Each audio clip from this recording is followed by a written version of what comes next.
Salems Lot UK presents A Return to the Lot. Morning broke with a soft orange glow cutting through the mist that still clung to the broken windows of the old bar. Mark and Ben sat in the dim light, waiting. Moments later, Tookie stepped in from the side entrance, wiping sleep from his eyes. Ben didn't waste time. We need to finish Barlow. Once and for all. Mark glanced sideways. But how? Last time, it didn't work. And we barely made it out. This time, we don't have Straker to bring him back. Ben replied firmly. And we've got a better idea of what to do. If we finish him. Tookie leaned forward, eyebrows raised. So, what do we need? Ben pulled a crumpled piece of paper from his coat pocket and started scribbling. Here's the list: hammer, stakes, holy water, cable, crossbow bolts and planks of wood. Planks? Mark asked, confused. If Barlow's in that cellar, we'll need to drag him out. The stairs are gone. Just rubble. If the planks are long enough, we'll use them as a slope. After a quick breakfast and a silent moment of shared understanding, the three men got to work. Mark and Ben loaded their gear into the old Jeep, while Tookie climbed into his battered van. The convoy rolled out, tires crunching over gravel as they returned to the ruins of the Marston house. It loomed like a skeleton in the fog-charred collapsed beams, and silence. They reached the cellar opening and skidded to a halt. Tookie arrived minutes later, his van coughing as it came to a stop. At the back of the van, they opened the doors and hauled out long scaffold boards.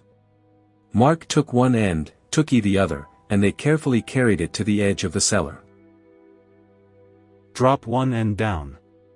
We need a slope. Ben instructed. The board hit the rubble below with a thud. They laid a second one beside it, forming a crude but usable ramp. Ben pulled out the crossbow bolts, attaching metal rings to each. He clipped a cable onto one, loaded the crossbow, and stood at the cellar's edge. Thwack. The bolt sank into the ash, but when Ben tugged the line, it popped up empty. Nothing, he muttered. Reloaded. Fired again. Same result. 6 attempts. Nothing but gray silence. This ain't working. And we're running out of daylight. Tookie returned to the van and grabbed a long metal bar. How about I slide down and poke around a bit? You could, but if Barlow's down there. He's not like the others. Tookie shrugged. I'll be quick. He slid down the ramp on his backside. Mark passed the metal rod to him. Tookie jabbed it into the ash. Moving slowly. After a few minutes, he stopped. Think I've found something. Coffin-shaped. Ben leaned closer. Can you get a rope around it? Don't think so. But maybe I can shoot into it and pull it. Ben passed Tookie the loaded crossbow. Tookie took aim and fired. The bolt vanished into the ash. Then Ben attached the cable to the Jeep. Okay, go slow. Ben said, jumping into the driver's seat. The Jeep reversed, tires biting the dirt. The cable pulled taut. Then, something stirred beneath the ash. A long, gray shape began to rise. The coffin surfaced like the Titanic pulled from the depths. Tookie guided its end onto the scaffold boards, and together they dragged it up. The coffin reached the surface with a scrape and a thud. Ben killed the engine, jumped out, and approached the coffin with Mark, who stood ready, stake in one hand, hammer in the other. Ben pried open the lid. Empty. What? No Barlow. Mark's grip on the stake didn't loosen. Tookie, still in the cellar, called up. What's going on? Is he dead? Suddenly, the crossbow clattered back up onto the gravel. A scream followed. Ben spun around. Tookie. Barlow had risen from the ash. A filthy, blue-skinned horror with sunken eyes and clawed hands. He grabbed Tookie by the leg, pulling him closer.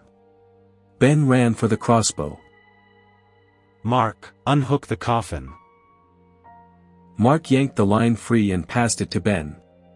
Ben loaded a fresh bolt, clipped the cable, and aimed into the cellar. Barlow was feeding now, sunk deep into Tookie's neck. Ben fired. The bolt struck Barlow's back. He turned with a hiss. Furious. Inhuman. Mark jumped into the jeep, foot on the clutch. Ben gave the signal. Now. The tires screamed as the jeep shot backward, the cable snapping taut.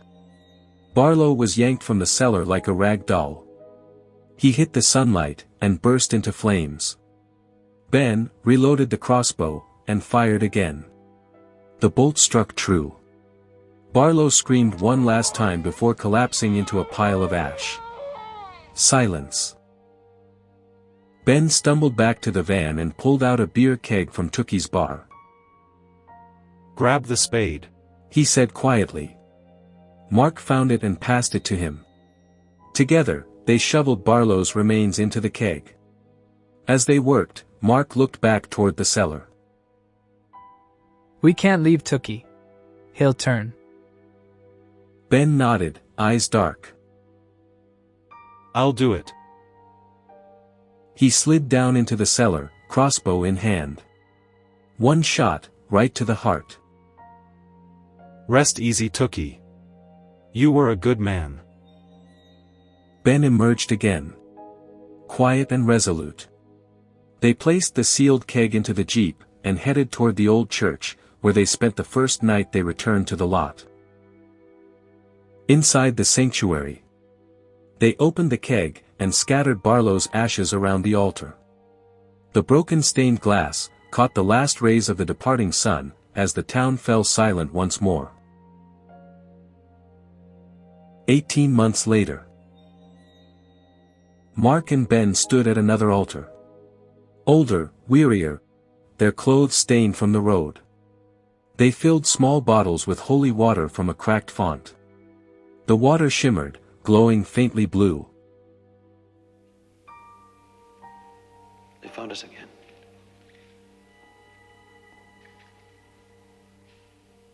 Another one has found us. We have to go further.